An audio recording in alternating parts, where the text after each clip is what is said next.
자, 이번 단어는 태평천하입니다. 그래서 한국의 근현대 문학이 어떤 문학이냐. 자, 이걸 가지고 얘기합니다. 1910년 전후. 이때가 이제 개화기가 끝났는데 일제강점기가 시작되는 불행한 시대였죠. 자, 1910년 전후에 시작해서 현재까지 이것을 근현대 문학 이렇게 얘기합니다. 그래서 우리는 굉장히 혼란스러운 시대였는데도 불구하고 새로운 우리 문학의 길을 이제 모색해왔죠. 자, 그러면 일제강점기 문학의 흐름이 과연 어떤 식으로 전개되었느냐. 그걸 한번 보겠습니다. 밑에 보시면 국권 회복과 문학 자체의 근대화 추구. 그래서 특징이 두 가지의 목표를 갖고 있었다. 자, 그러다 보니까 당대 현실이 어떻게 반영되어 있느냐. 우리 1학년 때 했던 미스터 방 같은 작품을 통해서 잘 아실 수 있겠지만 이제 당대 현실을 어떻게 반영했느냐 하면 그 시대의 문제 이런 것이 이제 비판, 시대 현실에 대한 비판이 이렇게 나타났죠. 그렇죠? 네. 자, 그래서 또 형식이나 내용 자체가 매우 새로워졌다. 이런 특징도 있습니다. 자, 본격적인 근대 문학의 단계로 접어든 게 1910년이다. 특히 이때는 동인지나 잡지, 다시 말하면 작가들의 모임 같은 것을 이제 모임을 통해서 잡지 만드는 것이 동인지라고 하죠. 그죠? 자, 그 다음에 문학 발전의 기반은 바로 이와 같은 동인지나 잡지에서 비롯되었다. 자, 이렇게 됩니다.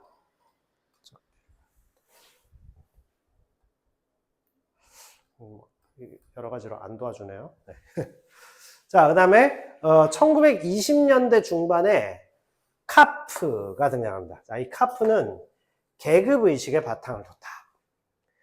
자, 그 다음에 이 시기에 김소월, 한용운, 임화 같은 시인들, 염상섭, 이광수, 현진건, 조명희, 이기영 같은 사람들이 이제 우리 잘 알고 있는 입시문학에 잘 나오는 이런 분들이 작품을 발표했다. 자, 20년대 문학의 전개입니다.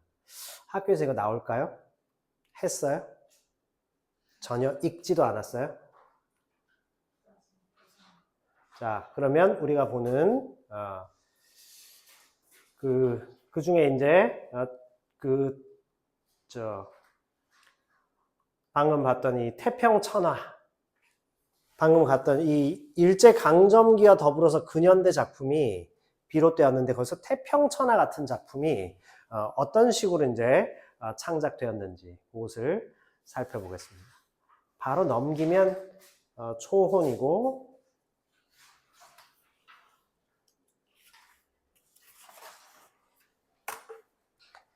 초혼과 님의 침묵을 넘어서면 이제 태평천하입니다. 그래서 초혼과 님의 침묵 우리가 다 했죠. 다시 한번 반복하겠습니다. 시험 전에.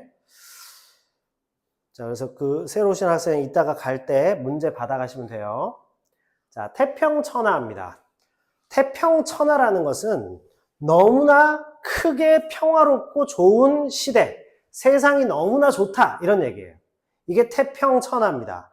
따라서 이 작품의 이 표현은 단어적인 표현이죠. 실제로 태평천하가 아니지. 그런데 이 태평천하는 이거 학교에서 나갔어요? 아직 안 나갔어요? 자, 주인공이 누군지 혹시 알아요? 오늘 새로 오신 분? 데뷔 전에 기회를 네, 곧바로. 네. 자, 윤직원 영감. 자, 윤직원이라는 사람이 등장합니다. 그래서 윤직원 영감은 진심이에요. 자, 그러니까 그 민족의식 같은 것이 역사의식이 전혀 없는 사람이에요. 그러면 이 반어적인 것은 바로 작가의 의도다. 작가의 의도에서는 이걸 반어법으로 표현했어. 참 좋겠다 태평천하라. 이런 비꼬는 비아냥거리는 태도가 들어가 있다. 그래서 식민지 현실에 순응하는 윤직원 영감의 역사의식 부재를 뭐 한다는 거죠? 풍자하는 겁니다. 미스터 방하고 완전히 똑같아요. 최만식 작가는 전부 이와 같은 작품을 썼기 때문에. 그죠? 자, 태평천하의 기본적인 제목에 담겨있는 내용입니다. 자, 그럼 작품 개관을 같이 좀 보기로 하겠습니다. 자, 다 썼죠? 자, 다 쓰셨으면 넘어갑니다. 민족의식이나 역사의식이 전혀 없다. 자, 작품 개관을 한번 보시면, 자, 현대소설이면서 풍자소설이죠. 풍자했습니다. 시대적인 문제를 풍자, 비판, 우회적으로 비판했다는 거예요. 자, 그러면서 또 당대 현실을 살아가려면 그 시대 사람들이 도대체 어떤 생각을 하고 있고 어떤 생활상을 중심으로 가고 있느냐 이걸 봐야겠죠. 가족사 소설이랍니다. 그래서 주로 막 3대, 조부, 그 다음에 부모 세대, 그리고 손자, 조손 관계가 나오는 것. 이 3대에 걸친 막 이야기들이 주로 많이 창작됐습니다. 자, 시간적 배경이 1930년대예요. 1930년대 친일파들의 삶을 풍자했죠. 풍자하면서 비판했다 이런 소리입니다. 공간적 배경으로 서울에 있는 대지주예요. 자, 대지주니까 이 사람은 결국 친일파죠. 친일파니까 한마디로 반민족적이다 이런 얘기입니다. 아시겠죠? 자, 주제 일제강점기에 비윤리적인 삶의 모습을 비판했다. 비윤리적이니까 친일파라는 얘기죠. 그죠? 자, 인물에 대한 희화화가 나옵니다. 우리 1학년 때 미스터 방에서 방산보기를 코삐뚤이 산보기 기억나나요? 코삐뚤이라고 했답니다. 그래서 왼편으로 30도는 넉넉히 비뚤어진 코에다가 이렇게 얘기했죠. 그리고는 막 그 라조기 같은 튀김, 막 맥주 막 찬양하면서 막 손으로 막 집어먹고 쓱 닦아버리고. 자, 이런 과장법, 비유법, 반어법, 참으로 눈부신 발신이 아닐 수 없다. 이런 거 나왔죠. 미스터 방에서. 이런 것처럼 인물을 희화화하고 있다. 우스꽝스럽게 표현하면 어떻게 될까요? 권위가 추락되죠. 권위를 추락시켜서 특히 공통적으로 저런 게 나왔죠. 그 판소리 사설 문체를 여기서도 그대로 사용합니다. 여기서는 더 구성지게 사용해요. 미스터 방에 비해서. 아주 구성지게 사용해서 그 독자의 비판이나 공감대를 더 높이는, 비판의식이나 공감대를 높이는 그런 방식을 사용하였다. 이렇게 됩니다. 자, 구어체 2번 중요하죠. 경어체.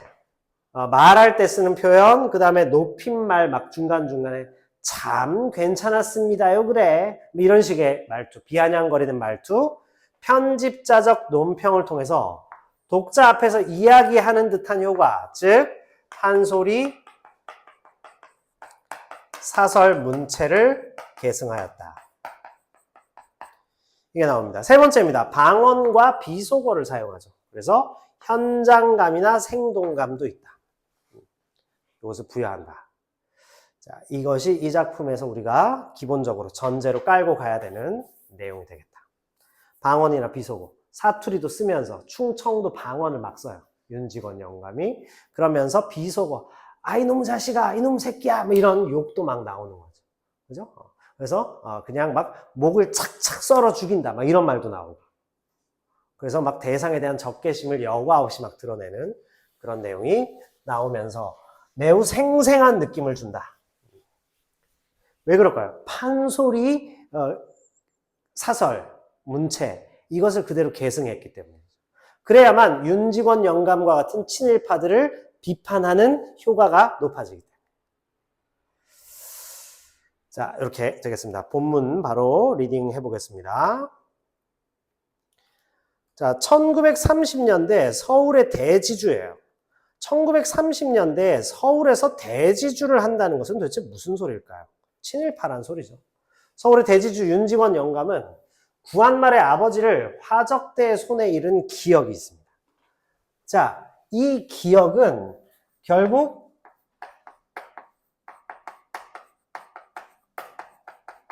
구한말 체제, 조선의 말기죠, 그죠? 를 부정하게 된다. 어차피 나라가 나한테 도움도 안 주는데 뭐 이렇게 되는 거예요. 결국 일본의 식민 강제 지배를 고맙게 생각한다. 그죠? 그래서 비윤리적인 모습이 여기서 나타나요. 남의 나라가 침략해서 우리나라를 막 그 지배하면 그거 나쁘게 생각해야 되는데 좋아 이렇게 생각. 어차피 날 보호해 주는데. 자, 특히 이 비윤리적인 모습인데 이 사람은 매우 이기적인 거예요. 뭐라고 얘기하면 우리만 빼고 모두 망해라 이렇게 얘기합니다. 나 빼고 싹 다 망해.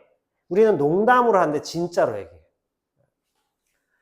자, 그래서 그 다음에 가문의 영광을 위해서 양반 족보를 삽니다. 자, 여기서 바로 봉건적 가치관을 갖고 있죠. 아시다시피 봉건적이라는 것은 신분의 높낮이를 중심으로 세상을 판단하려는 겁니다. 아시겠죠? 자, 그래서 막 치장하고 손자 종수와 종학이 일제 군수와 경찰서장이 막 되기를 바래요. 일제 군수와 경찰서장. 그러니까 권력을 탐하는 거죠. 출세지향적이면서 권력을 가지고 싶어. 자, 아시겠죠? 자, 다음에 그런데 실제로는 어떤 일이 벌어지느냐. 아들은 윤직원의 아들이 윤창식인데 이 윤창식은 뭐 그 노름으로 막 재산을 탕진해요.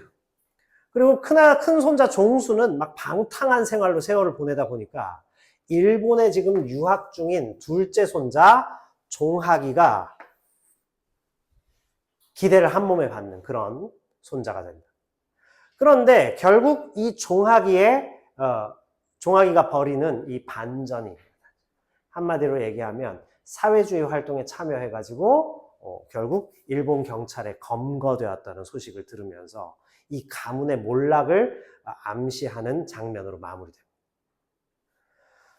자, 그래서 절정과 결말이 있는 15장, 이 작품은 1, 2, 3, 4 이렇게 해서 15부까지 나와요. 우리 그 드라마로 치면 미니 시리즈가 15부작 뭐 이런 거 있죠? 16부작 보통 이렇게 끝나지만 15부작에서 끝나는 그런 식입니다. 마지막 장이에요. 알겠죠? 자, 망진자는 호야 아니라 했습니다. 진나라를 망하게 할 자는 바로 호다 했습니다. 자, 호는 진나라를 망하게 한 자는 진시 황제의 아들 호해였다. 자, 결국 가장 신뢰한 사람이 가장 심각한 피해를 준다. 종학이 집안을 몰락에 이르게 한다.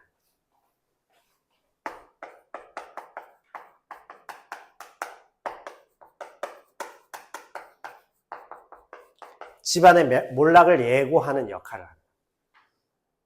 윤직원이 그토록 싫어하는 사회주의 그 운동에 가담해가지고 이 잡혀 들어가면서 윤직원의 신라 같은 그 희망조차 사라지게 하고 이 가문이 친일파를 했죠. 친일 행적을 했기 때문에 나중에 해방되고 나면 완전히 몰락할 것이다 라는 것을 암시하듯이 하면서 끝납니다.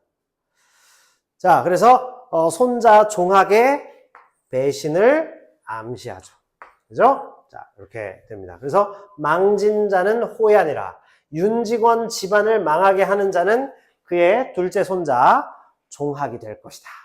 이렇게 얘기합니다. 이해하셨죠? 자, 기본적인 틀을 이해하셨을 거라고 봅니다. 자, 그러면 본문 보겠습니다. 일찍이 윤직원 영감은 그의 소시적 윤두꺼비 시절에 제갸 했습니다. 자, 제갸라는 것은 무슨 소리일까요? 제갸, 자기입니다. 그렇죠? 제갸 부친은 자기 부친이란 뜻이에요. 자, 그래서 윤두꺼비 그리고 윤직원의 영감인 윤직원 영감의 아버지인 윤모 씨 부친은 말대가리입니다. 이름이 윤용규죠, 그죠? 윤용규가 윤두꺼비 말대가리 비속한 별명이죠. 그래서 희화화를 한다. 코피뚜리 삼보기하고 똑같아요. 이해하셨죠?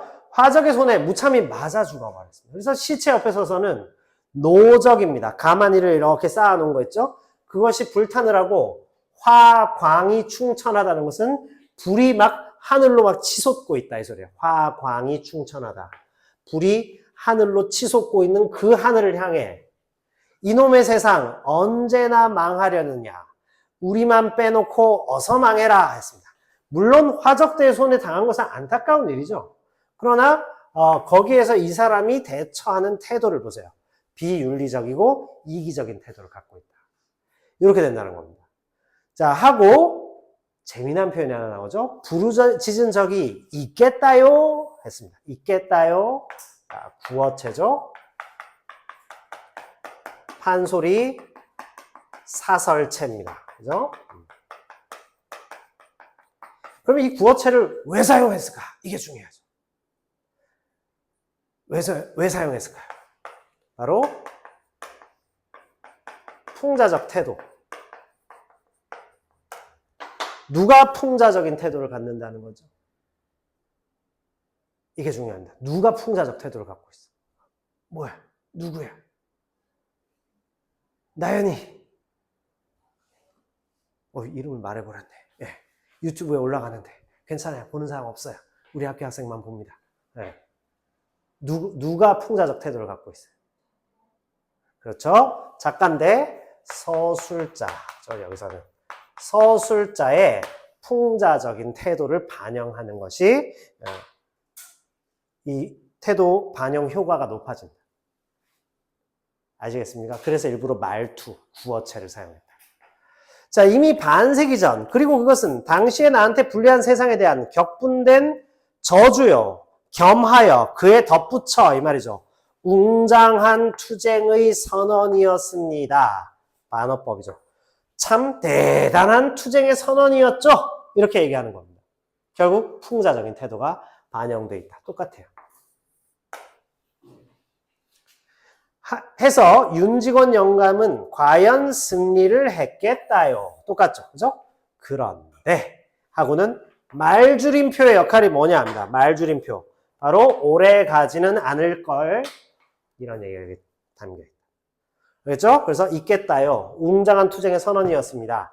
했겠다요. 이 세 가지는 전부 서술자의 풍자적 태도를 반영하는 효과, 풍자적 태도의 전달 효과를 높여주는 그런 기능을 함과 동시에 그런데 해가지고는 이번 장에서 뭔가 상당히 몰락을 하게 되는 그런 내용이 나올 것을 이미 예고하고 있다라고 볼 수 있습니다. 뭔가 이 작가도 정말 천재인 것 같아요. 어떻게 이런 식으로 현대의 소설을 이렇게 잘 버무려가지고 썼는지 이해 참 대단합니다. 자, 여기서 과연 승리를 했겠다요. 그런데 그러니까 인물에 대해서 다 알고는 있는데 자꾸 비꼬고 조롱하고 돌 던지고 비판하죠.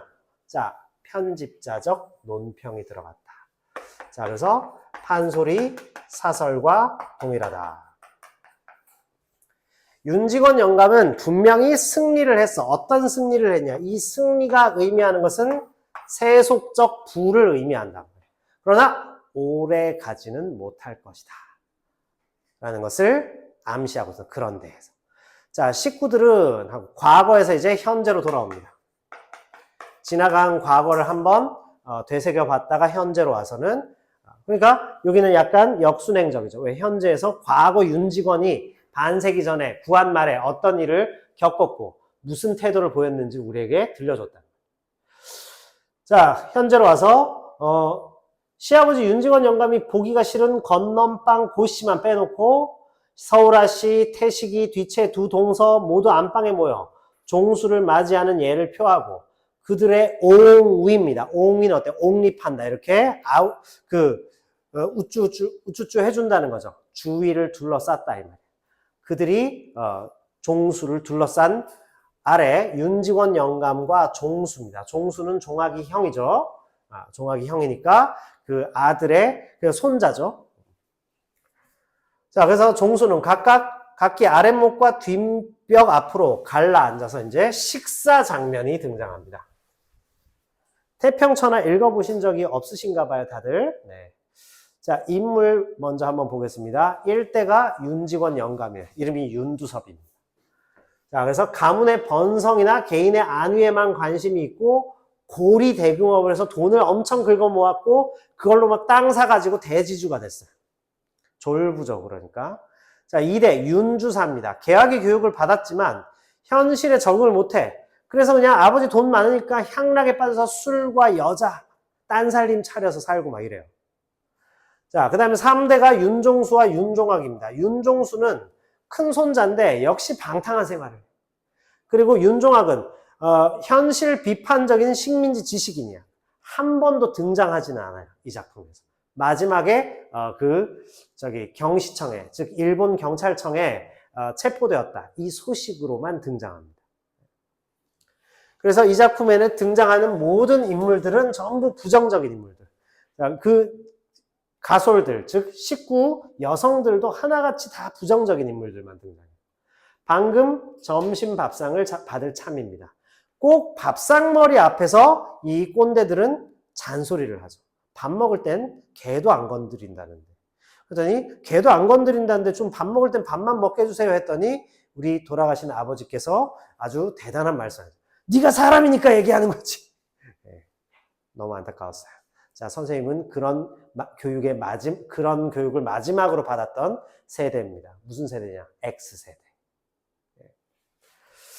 자, 그렇습니다.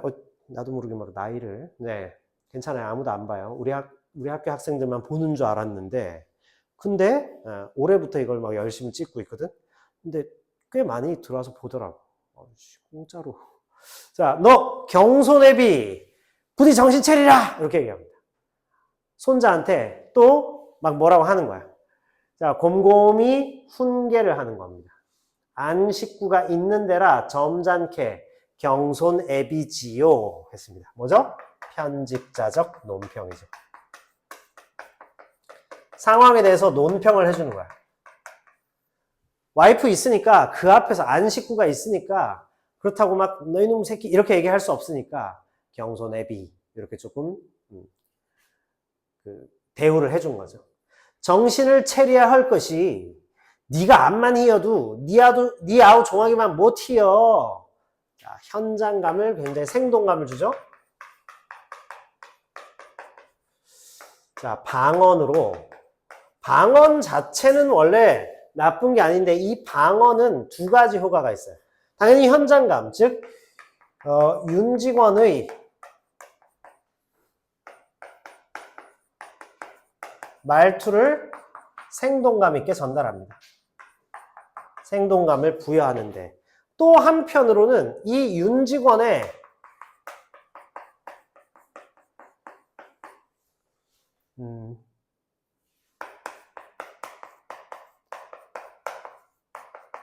천박함을 전달하는 효과도 높아져요. 만약에 여기서 이 말투를 표준어로 서울말로 이렇게 조곤조곤 얘기한다면 오히려 그거는 약간 조언이 되고 진짜 훈계가 되는데 여기에서는 이 천박한 윤직원 영감의 모습을 오히려 더 부각시키는 효과가 생깁니다. 아시겠죠? 자, 여기서 방언을 사용한 이유에 이렇게 얘기하면 또 사투리를 뭐 이렇게 차별한다 이렇게 비하한다 이렇게 비하가 아니라 여기에서 그렇다. 사투리는 중요한 거죠. 우리말의 어떤 역사를 연구할 수도 있고 또 그 지역 사람들끼리 어떤 그 정체성도 그죠? 정도 나눌 수 있고 그런 건 있는데 이와 같은 소설에서 이런 식으로 사용하면 인물의 천박함을 드러내는 효과가 있다. 그래서 왜 우리 조폭 형님들 영화 보면 막 전라도 사투리 쓰면 더 이렇게 좀 빡세 보이잖아요. 네, 그런 효과예요.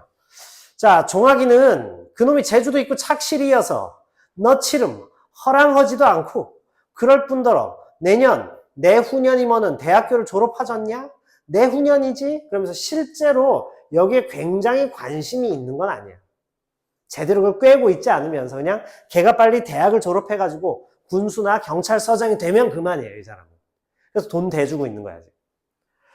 자, 네. 이렇습니다.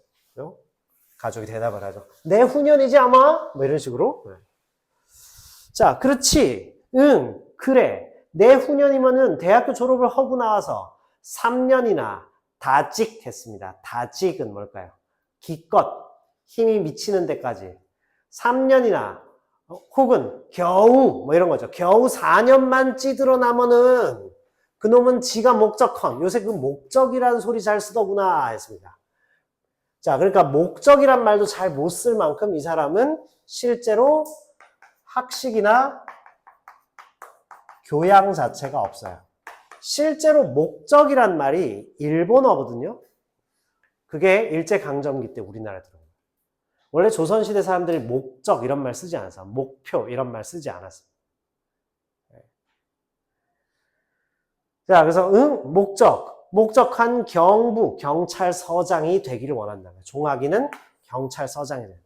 그래서 그 부모님이 우리 딸은 의대 가야지 이러면서 뭔가 딸을 이건 다 널 위한 거야 하지만 엄마 자신을 위한 걸 수도 있죠, 그죠? 네. 자, 윤직원 영감도 종학이 그놈이 경찰서장 돼서 잘 살게 해줘야지 했지만 사실은 그 덕분에 자기가 권력을 쥐고 싶어. 뭔 소리인지 아시겠어요? 이 인물의 비윤리적이고 그 다음에 부도덕한 모습이 여기에 들어가 있다. 자, 알겠어! 이렇게 합니다. 네 하니까 그런 인계로 그러니까 이거죠. 너도 정신을 바싹 차리 갖고서 어서 군수가 되어야 않겠냐? 아 동생 놈은 버젓한 경찰서장인디 형 놈은 개우 군서기를 대기고 있담. 남 부끄러서 어쩔 티여 했습니다. 자 그래서 종수를 걱정해주는 척 하지만 사실은 남 부끄러운 건 실제로 누구야? 자기 자신이지. 내 손자 빨리 이거 군수로 올려야 되는데. 그죠? 그래서 여기 나왔죠? 실제로는 자신의 욕망을 드러내요. 내가 너 지금 아직도 군서기 하고 있는 게 남 부끄러워 이놈아 이 얘기를 돌려서 지금 네가 남 부끄러워서 어떻게 살 거냐 이렇게 표현해요. 아시겠어요? 자, 아글씨 군수되고 경찰서장 되고 허머는 느덜 좋고 느덜 호강이지. 그죠? 자, 이게 뭘까요? 명분이죠. 뭐 그 호강 날 주냐? 이게 실제죠. 실제는 자기가 그 호강을 갖고 싶어. 내가 이렇게 아등 잔소리를 하는 것도 다 너덜 위해서 그러지 명분을 계속 내세우죠. 나는 파리 족통만치도 비속어를 사용했죠. 천박함을 드러낸다.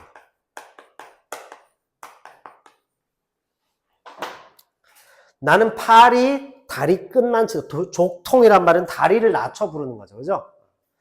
자, 그래서 우리 머리를 막 대갈통 이런 것처럼. 그지? 파리 족통만치도 상관없어야 이런 식으로 충청도 사투리를 막 드러내. 근데 충청도 사투리를 써서 문제인 게 아니라 이 인물이 문제이기 때문에 충청도 사투리가 인물의 부도덕함이나 천박함을 드러내는 효과를 높인다. 그런 얘기예요.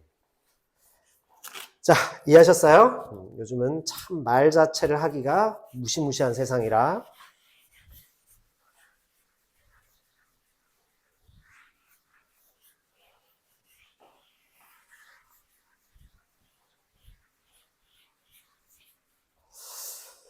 자, 그 다음에 알아듣냐? 이렇게 얘기합니다. 그러니까 실제로는 자기 자신의 욕망 때문에 이런 얘기를 한다. 네, 이렇게 답하죠. 그놈 종학이는 참말로 쓰겄어. 이 말은 뭐야? 참 괜찮다 이런 얘기죠. 그죠? 참 훌륭하다. 칭찬하는 겁니다. 그놈이 어려서 버텀도 워낙에 말이죠. 나를 자별하게, 각별하게, 특별하게 따르고 재주도 있고 착실하고 커서도 내 말 잘 듣고 내가 그놈 하나는 꼭 믿는다. 꼭 믿어. 왜? 자기 아들도 그렇고 그다음에 장손도 문제고 근데 둘째 아들이 착실한 놈이 태어났다. 그러니까 얼마나 이뻐했겠어요. 돈 보내달라는 거 다 보내주고 이렇게 이 욕심쟁이 할아버지가 그러고 있는 거죠. 작년 올로 들어서 그놈이 돈을 좀 어찌 희피 쓰기는 허는가 보더라마는 이거는 돈을 희피 쓰다. 해프게 말이죠. 돈을 좀 해프게 많이 쓴다. 왜? 집이 잘 사니까 그 돈 땡겨가지고 사회주의 운동에 막 자금도 되고 인쇄해갖고 뭐 유인물도 뿌리고 이러려면 돈이 필요하죠.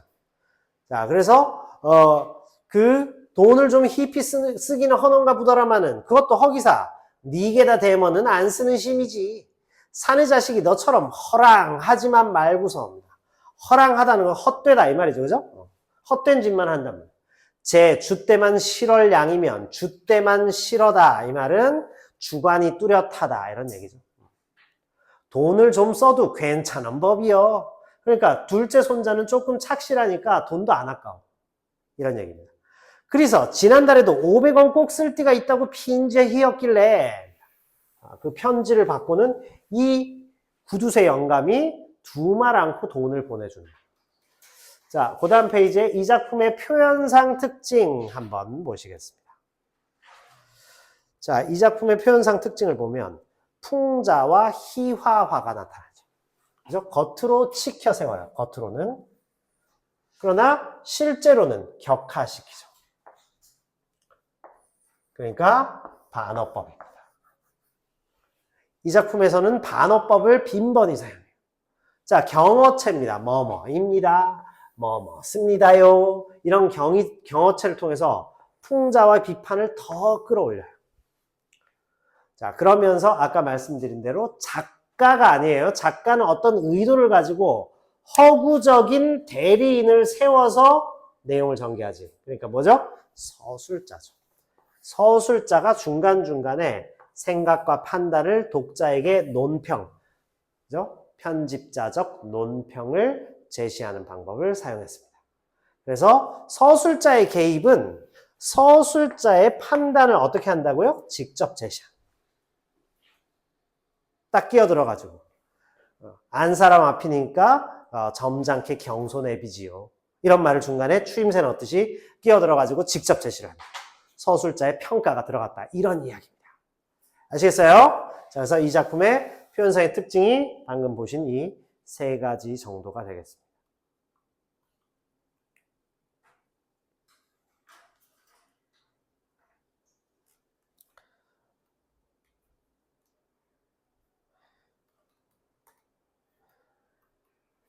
자, 그래서 두말 않고 보내줬어. 이때 마당에서 햄 하고 바튼 기침 소리를 하는 거예요. 자, 인기척을 하는 거죠. 자, 창식이 윤주사입니다. 자, 주사를 하는데 창식이 이름을 부르죠. 창식이 윤주사, 즉 윤직원의 아들이에요. 그러니까 같이 밥 먹는 그 손자, 그 종수의 아버지죠, 그죠? 근데 딴 살림 차려서 나가서 밖에서 사는. 자, 억지로 큰 댁 행보를 했다 했습니다. 간밤에 동경서 전보가 와서 그걸 전달하러 온 거예요. 자, 윤주사는 토방으로 내려서는 아들 종수더러 언제 왔느냐고 심상히 아른 체를 하면서 역시 토방으로 내려서는 두 며느리의 삼가로운 무언의 인사와 마루까지만 나선 이복 누이 동생 서울아 씨입니다. 이복 누이 동생은 이란 말은 무슨 말이죠? 윤직원 영감이 젊은 여자를 후처로 소실로 들여가지고 거기서 낳은 딸이에요. 그래서 배가 다른 여동생이죠. 서울아 씨의, 그러니까 다시 말하면 이 종수의 고모가 되는 거죠. 그죠? 그러니까 집안도 막 복잡한 거야, 지금. 네. 입인사를 받으면서 방으로 들어가서는 부친 윤직원 영감한테 절을 한 자리 구부리고, 자, 절을 한 자리 구부리고서, 이런 것도 다 풍자예요.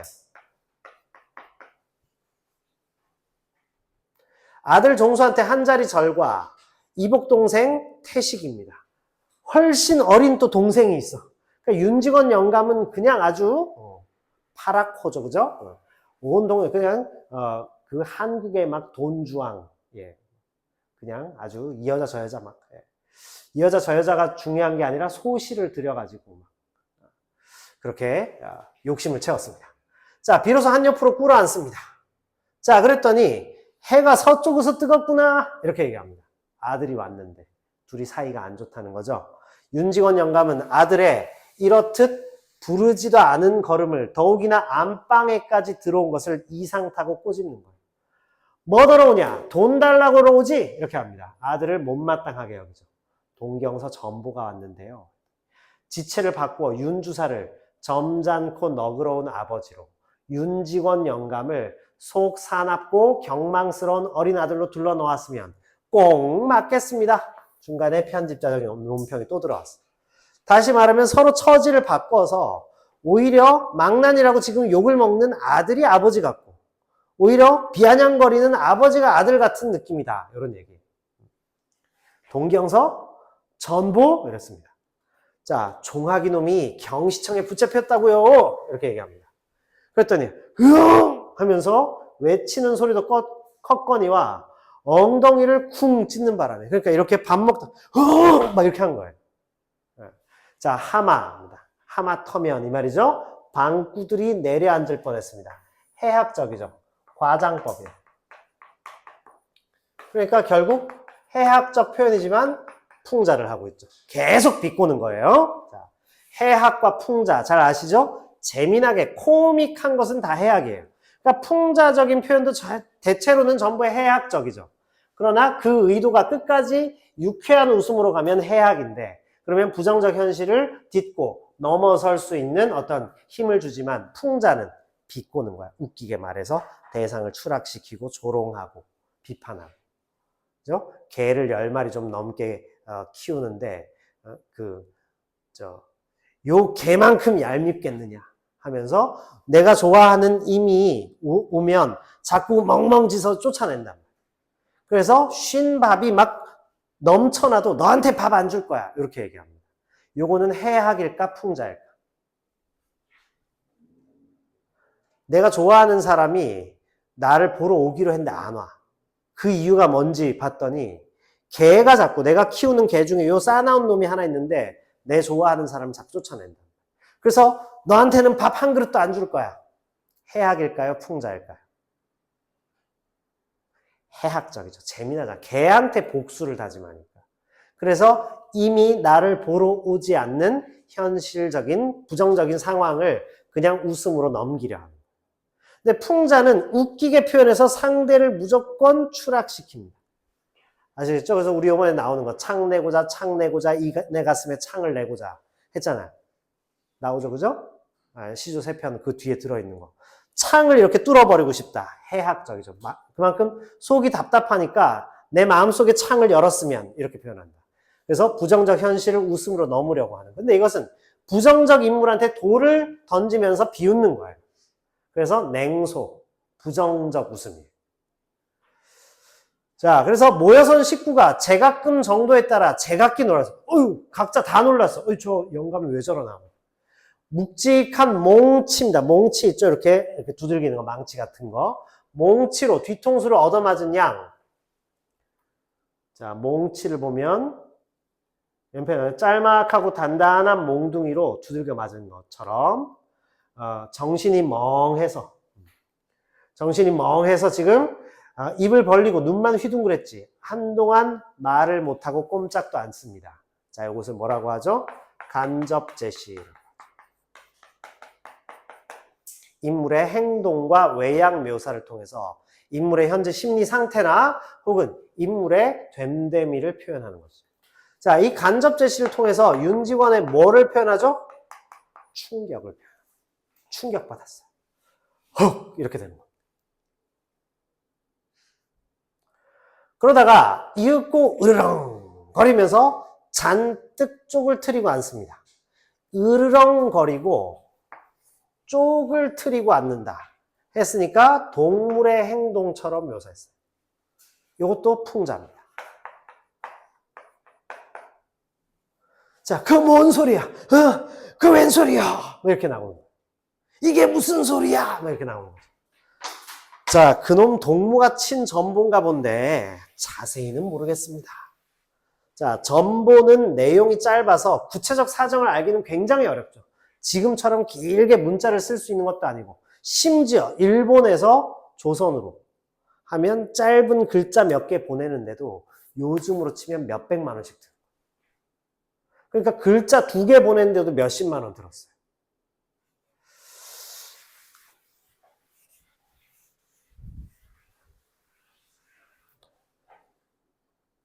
자, 그놈 동무가 친 전보인데 전보가 돼서 자세히는 모르겠습니다. 그래서 조끼 주머니에서 호주머니에서 간밤에 전보를 꺼내 부친에게 올립니다. 자, 윤직원 영감은 낚아채듯이 전보를 받아서 쓱 들여다보더니 커다랗게 읽습니다. 물론 원문은 일문이니까 몰라보고 윤주산의 서사 민서방이 번역한 그대로지요 했습니다. 자, 뭘까? 윤직원의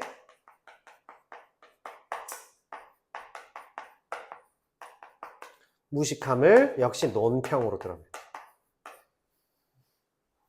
아니, 친일파면 적어도 일본어는 알아야지. 일본어를 배울 수 있는 능력이 없는 거죠.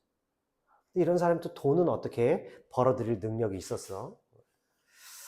자, 그런 내용입니다. 됐죠? 그래서 윤직원의 무식함을 드러내는 것이다.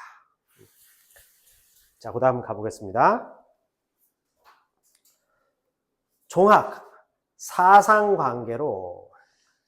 자, 사상관계라는 것은 사상범위다 이 말이에요. 사상범위라는 것은 이데올로기나 정치적 신념 같은 것을 드러내는 거죠. 사상관계로, 사상범으로 경시정에 붙잡혔다는 뜻일 테지요. 그랬습니다. 자, 그러니까 사상관계라니 그놈이 사회주의에 참여를 하면서 나동그러질 뻔하다가 겨우 몸을 가눌 정도로 충격이 엄청나게 큰 거야, 이 사람. 사회주의. 왜냐하면 자기가 그 사회주의적인 요소를 갖고 있는 화적패한테 돈을 다 잃었죠. 구한 말에. 그래서 먼저에는 몽치로 뒤통수를 얻어맞은 것 같이 멍했지만 이번에는 앉아있는 땅이 지함을 했어요. 땅이 푹 꺼지다 이 소리입니다. 그렇죠? 싱크홀이 돼서 푹 꺼지는 걸 지함이라고 하죠. 수천 길 밑으로 꺼져 내려가는 듯 정신이 아찔했습니다. 자, 잡혀간 건 돈 써서 꺼낼 수도 있는데 사회주의에 참여했던 사실에 더 큰 충격을 받았다. 믿었던 내 손자가 나의 유일한 희망. 종학이가 지금 사회주의를 했다고. 자, 그것은 결단코 자기가 믿고 사랑하고 하는 종학이의 신상을 여겨서가 아닙니다. 논평이 또 나왔죠? 서술자가 계속 끼어들어. 하나하나 다 따져주고 있습니다.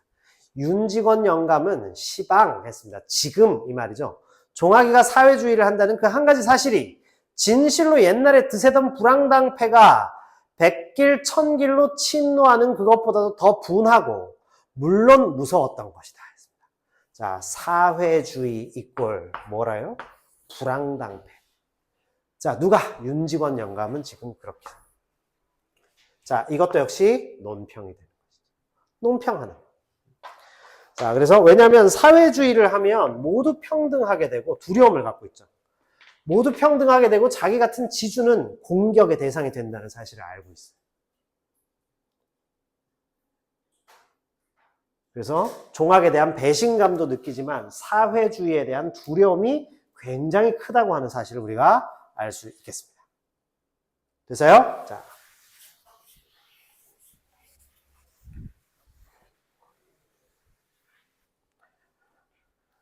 진나라를 망할 자, 호라는 예언을 듣고서 변방을 막으려 만리장성을 쌓던 진시황.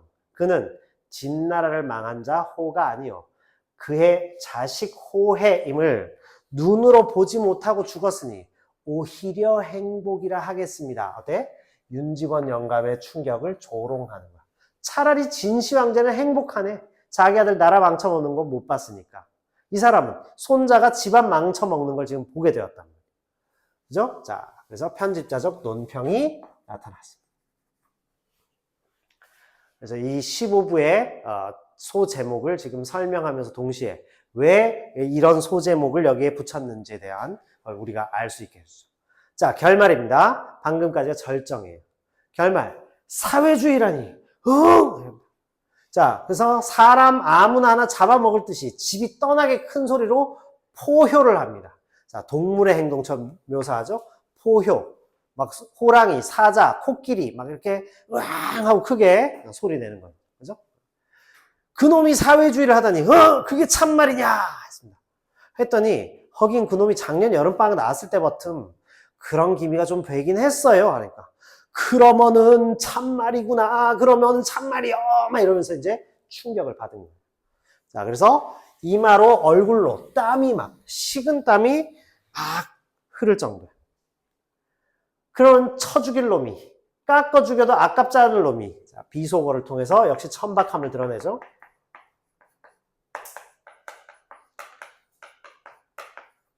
그놈이 경찰서장 허런인게루 생판 사회주의 하다가 됐다 경찰서에 잡혀? 응? 오사육시입니다. 오사육시를 한다. 무슨 말일까요? 자, 오사육시는 그 옆에 적혀 있습니다. 자, 자기 명보다 일찍 죽는다는 뜻이야. 그러니까 잘못 죽는다는 얘기야. 오사육시입니다. 죽은 사람의 목을 다시 벤다. 즉, 이 매장한 시신을 꺼내서 다시 목을 베는 그런 형벌을 냅니다. 오사육시는 몹시 저주하는 말이에요. 자, 그게 어디 당한 것이라고, 그게 당연한 것이라고 지가 사회주의를 희여 했습니다. 자, 긍정적인 평가에서 전보가 도착하자마자 부정적인 평가를 막 있는 대로 하는 것이죠. 왜냐? 배신감과 두려움 때문이죠. 사회주의에 대한 어마어마한 두려움을 지금 갖고 있는 거예요. 부자놈의 자식이 뭐 때문에 무엇이 대껴서 뭐가 부대껴서 무엇이 부족해서 불황댕패에 들어 이렇게 했습니다. 아무도 숨도 크게 쉬지 못하고 고개를 떨어뜨리고 섰기에 아니면 앉았을 뿐 윤직원 영감이 잠깐 말을 그치자 방안은 물을 친 듯이 조용하다. 물을 끼얹은 듯 조용해졌다. 오죽이나 좋은 세상이여. 자, 왜곡된 역사인식이 나오죠. 지금을 좋은 세상이라고 해요. 뭐라고 했냐면 화적패가 있느냐, 불황당 같은 수령들이 있더냐, 재산이 이때야 도적놈의 것이요, 목숨은 파리 목숨 같던 말세입니다. 말세는 구한 말이죠. 물론 그 시대 체제가 좋다는 건 아닙니다. 잘못되었어요. 그런데 그 시대는 다 지나가고, 자 보아라, 거리거리 순사. 그러니까 일제가 몰고 들어온 그 경찰이 훌륭하다고 칭찬하는 거예요. 골골마다 공명한 정사, 마을마다 아주 공명정대하게 정치를 하고 있다. 이게 말이 안 되죠. 오죽이나 좋은 세상이요 했습니다. 남은 수십만 명 동병을 휘어서 했습니다. 무슨 소리냐면 저놈들은 군대를 수십만 명이나 이동시켜서 움직여서 조선놈을 보호해 준다고 했습니다. 그죠? 자, 그래서 역사 인식이나 민족 의식이 아예 없는 것이죠. 그래서 조선인을 지배하고 억압하는 이런 현실을 미화시키는 거야. 미화하고 있다. 예쁘게 꾸며가지고 포장해. 그리고 그렇게 생각하는 거야, 얘는 지금. 일제강점기가 이 사람한테는 태평천하예요. 너무 좋은데 저렇게 군대까지 몰고 들어와서 우리를 보호해 주는데 이게 얼마나 좋은 세상이냐 지금 이러고 있다는 거예요. 됐죠? 얼마나 오죽이나 고마운 세상이요. 막 이렇게 해서 결국 이 인물은 심지어가 아니죠. 이런 인물은 공식이죠. 속물적이라고. 이 세상에서 내 한 몸 잘 먹고 잘 살면 최고야. 자, 그래서 역사의식이나 민족의식이 없는 인물의 특성이 나타났습니다. 됐죠? 제것 지니고 앉아서 편안하게 살 태평세상. 이런 걸 태평천하라고 하는데, 그런데 이런 태평천하에 태어난 부자놈의 자식이, 계속 부자놈의 자식이, 그죠? 돈 많은 집 아들이 왜 지가 떵떵거리고 편안하게 살 것이지? 세상 망쳐놓을 불황당패의 참섭입니다. 참여하여 간섭하다, 뭐 이런 얘기죠. 참섭을 한단 말이요. 자, 왜곡된 현실인식 왼편 날개 보시겠습니다. 자, 일제강점기 현실에 뭐한다? 순응하는 것이죠. 또 만족합니다. 그래서 친일 지주 계층의 인식이 잘 드러나 있다. 자, 그러면 이 구절은 뭐죠? 바로 풍자적이죠. 왜곡된 현실 인식을 갖고 있는 이 무지한 놈을 풍자하는 태도가 여기 들어가 있다.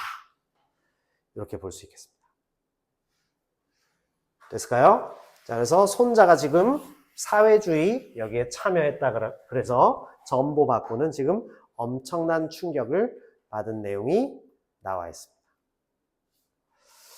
자, 방바닥을 치면서 벌떡 일어서요. 근데 몸짓이 어떻게도 요란스럽고 괄괄한지 방금 발광이 되는 미치게 되지 않을까 싶습니다. 자, 아닌 게 아니라 모여선 가권들입니다. 식구들은 방바닥 치는 소리에도 놀랐지만 이 어른이 혹시 상성입니다. 상성은 무슨 말일까요? 실성하다 이 소리죠. 돌게 되지는 않을지 의구의 빛이 눈에 나타남을 가리지 못합니다. 저 왜 저래? 이런 거예요. 자기들끼리 눈빛 왜 이렇게 하는 거예요. 자, 착착 깎아 죽일 놈. 그놈을 내가 핀지하여서 100년 징역을 합니다. 징역을 충청도 사투리 발음으로 하는 지역을 이렇게 진역을 살리라 할 걸 100년 진역 살리라고 할 테요. 그놈 감옥에 100년 동안 징역 살려라. 배신감 때문에 지금 분노가 막 표출됐어요. 일제강점기에 아무리 친일파라 하더라도 사상범으로 잡히는 경우는 이 경우는 빠져나오기 힘들어. 돈을 써도 빼내기 힘듭니다. 뭐냐? 그놈을 3천석거리는 직분하여 재산을 나눠주려고 했는데 오냐? 그놈 3천석거리 톡톡 팔아서 경찰 써오다가 사회주의 헌놈 잡아가던 경찰 써오다가 주워버릴 걸. 결국 이 사람은 사회주의에 대한 반감이나 두려움을 갖고 있는데 왜 그럴까요? 가진 게 많은 사람의 두려움이죠. 사회주의는 다 논아갖자고 하잖아요. 그치? 많이 나누어 주어야 한다. 그래서 어느 정도 평등하게 만들어야 된다고 얘기하는 거예요. 공산주의하고 달라요. 똑같이 주자는 건 아니고 어느 정도의 평등은 보장해야 된다라고 하면서 가진 자에게 좀 더 달라고 요구하는 걸 정말 싫어할 거 아니에요. 내가 재벌 회장이라도 정말 싫겠다. 그쵸? 노동조합이 자꾸 뭐라고 하면 나도 내년부터는 로봇으로 다 바꿔버릴까? 이런 생각할 것 같아요. 자, 앞으로 여러분이 나갈 세상은 훨씬 더 끔찍한 세상이 될 것 같습니다. 걱정이에요. 그래도 노력하고 자기 자리를 딱 차지하는 사람에게는 분명히 좋은 미래가 있습니다. 열심히 해보세요. 자, 죽일 놈! 이렇게 합니다. 차라리 울음소리, 이태평천하에, 이태평천하에 해서 왜곡된 현실인식이 나왔죠. 그놈이 만석군집 자식이 세상 망쳐놓을 사회주의 불황당패에 참석을 한다. 이 문장도 약간 고수 단계로 가면 이 문장도 사실은 왜곡된 현실인식이죠. 자기중심적으로 사고한. 사회주의는 어쨌든 세상을 좀 더 나은 걸로 바꾸자는 얘기죠. 그죠? 그렇다고 그걸 혁명을 일으킨다든지 상대를 막 때려잡고 죽이고 해서 다시 권력을 잡으면 그건 또 다른 형태. 동물농장이라는 소설을 읽어봤죠. 동물농장처럼 결국 그게 또 전체주의적인 권력이 되는 그런 문제가 있지만 어쨌든 요거는 윤직원의 입장이죠. 그죠? 그러니까 현실을 왜곡하는 거예요. 사회 망쳐놓을 불황당패 이렇게 얘기합니다. 연해 부르짖는 죽일 놈 소리가 차차로 사랑께로 멀리 사라집니다. 너무 충격받아서 사랑 쪽으로 이렇게 걸어가면서 이 죽일 놈 하고 막 가는 거예요. 자, 그러나 몹시 사나운 그 포효가 뒤처져 있는 각원들의 귀에는 암담한 여운, 가득히 어두운 얼굴을 면면상고입니다. 면면상고. 무슨 말일까요? 면면상고. 옆에 있죠? 물끄러미 바라본다. 면면상고. 말할 바를 잇고 몸둘 곳을 둘러보게 합니다. 마치 장수의 죽음을 만난 군졸들. 윤직원 영감 집안의 몰락을 암시합니다. 그래서 이 일가의 앞날에는 어두운 기운이 스며든다. 그래서 일제강점기에 친일파를 풍자하기 위해서 쓴 작품이다. 할 수 있겠습니다. 됐죠? 자, 이렇게 해서 태평천하 전체 지문, 마지막 장이죠. 그죠? 네. 마지막 절정에서 결말 단계 지문 읽었습니다. 자, 잠깐 쉬었다가 그 다음 거 할게요.